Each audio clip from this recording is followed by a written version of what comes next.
कल रात अचानक कानपुर के एक बाजार में विस्फोटक की जानकारी सामने आई। अब इस मामले में पुलिस के जरिए तफ्तीश की गई है और जो खुलासा हुआ है पहले वो सुनिए। कल रात 7:15 बजे मूलगंज थाना क्षेत्र में मिस्त्री बाजार है, एक खिलौने की शॉप के सामने 2 स्कूटी ब्लास्ट होता है और उस घटना में 8 लोग इंजर्ड होते हैं। इसमें से 4 लोगों को पीजीआई लखनऊ रेफर किया जाता है और 4 लोगों में से 2 लोगों को मामूली चोटें थी, तो उनको जो है तत्काल मरहम पट्टी करने के बाद उनको छोड़ दिया जाता है और 2 लोगों का उपचार किया जा रहा है। अभी भी पूरी घटना के जब हम लोगों ने जानकारी करी है तो उसमें पटाखों का इलीगल स्टॉकिंग से रिलेटेड मामला निकला है। जिस दुकान के सामने एक घटना घटित होती है उसके बगल में भी हमको करीब 1 कुंटल के आसपास पटाखे मिले हैं और करीब 20-25 मीटर की दूरी पे एक गोडाउन मिला है जिसमें कम से कम 2.5-3 कुंटल एक्सप्लोसिव जो पटाखों में इस्तेमाल होता है पटाखे रिकवर हुए हैं। ये घटना में जो बातें बताई गई हैं कि मस्जिद के पास घटना हुई है और बहुत सारे लोग मिले हैं, तो इसको हम पूरी तरह से इसका खंडन करते हैं।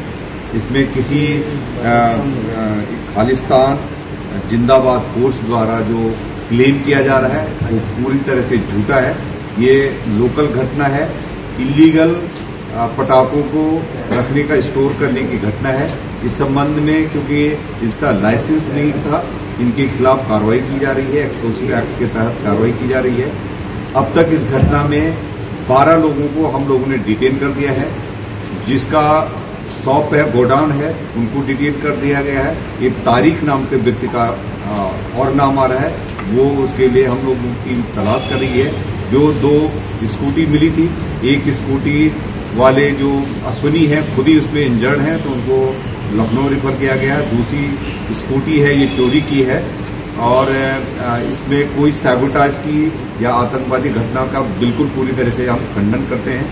इस संबंध में जो पुलिस वालों की लापरवाही रही है, एसएचओ सहित 5 पुलिस वालों को निलंबित कर दिया गया है और जो एसीपी जिनके क्षेत्राधिकार में घटना हुई है उनको तत्काल वहां से हटा दिया गया है। तो ये थे कानपुर के पुलिस कमिश्नर जो इस पूरे मामले के बारे में जानकारी दे रहे थे, इस घटना के बारे में जानकारी दे रहे थे और सीसीटीवी फुटेज से ये साबित किया है कि विस्फोट स्कूटी में नहीं बल्कि दुकान में रखे अवैध पटाखों से हुआ है। इस धमाके में 8 लोग घायल हुए हैं, दुकान और स्कूटी जो है वो क्षतिग्रस्त हुई है। अब तक 12 लोग हिरासत में हैं, 2 गोदाम सील किए गए हैं और 18 दुकानों की तलाश चल रही है।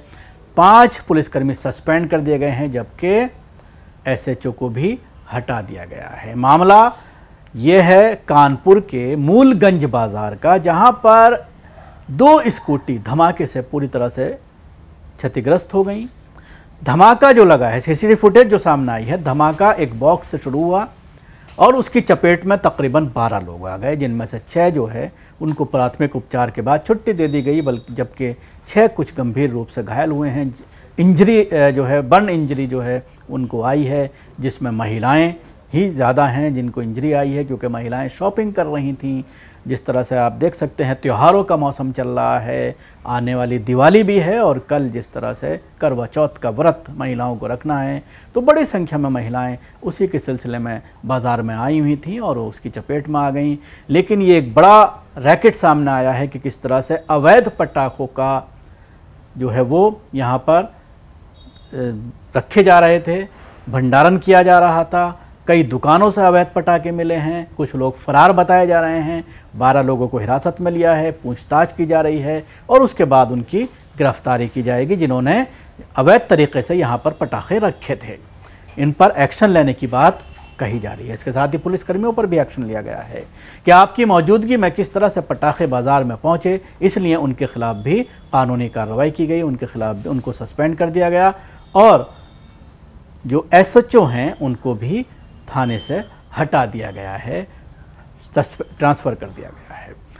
इसके साथ ही खालिस्तान समर्थित एक तंजीम के ज़रिए मेल किया गया है जिसमें इस विस्फोट की जिम्मेदारी उन्होंने कबूल की है। हालांकि शुरुआती तफ्तीश में पुलिस ने साफ कर दिया है कि ये कोई आतंकी हमला नहीं है, और जो मेल आया है उसकी जांच की जा रही है। जांच के बाद ही कुछ चीज़ें सामने आ पाएंगी। जिस तरह से इसकी जिम्मेदारी ली गई है एक खालिस्तानी समर्थक तंजीम के ज़रिए, तो ये मामला पूरा फर्जी नज़र आ रहा है पहले उसमें, लेकिन जांच के बाद ही किसी नतीजे पर पहुंचा जाएगा।